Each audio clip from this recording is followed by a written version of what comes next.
అందరికీ నమస్కారం. ఈరోజు రెసిపీ నిమ్మకాయ పులిహోర. దీనికోసం కడాయిలో ఒక 1.5 స్పూన్ వరకు ఆయిల్ వేసుకోండి. ఆయిల్ హీట్ అయ్యాక 1 స్పూన్ జీలకర్ర, 1 స్పూన్ ఆవాలు వేసుకోండి. 3-4 పచ్చిమిర్చి వేసుకోండి. అలాగే ఒక 2 ఎండుమిర్చి కూడా వేసుకోండి. మినిట్ పాటు ఫ్రై చేయండి. ఇప్పుడు ఇందులోకి ఒక 2 వెల్లుల్లి రెబ్బలని దంచి యాడ్ చేసుకోండి. ఇప్పుడు ఇందులోకి కరివేపాకు యాడ్ చేసుకోండి.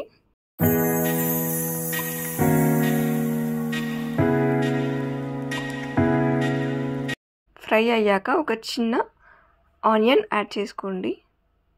ఒక 2 మినిట్స్ పాటు లైట్గా ఫ్రై చేసుకోండి.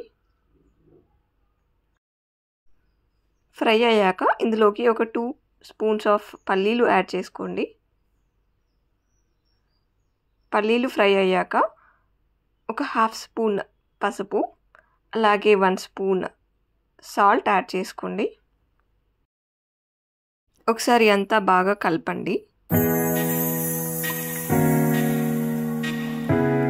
ఇప్పుడు ఇందులోకి నిమ్మరసం యాడ్ చేసుకోండి. దీనికోసం నేను 2 నిమ్మకాయలను తీసుకున్నాను.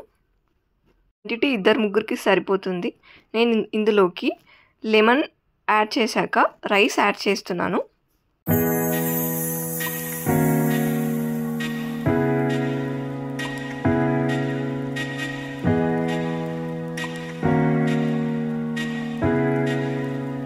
రైస్ యాడ్ చేశాక ఒకసారి బాగా కలుపుకోండి.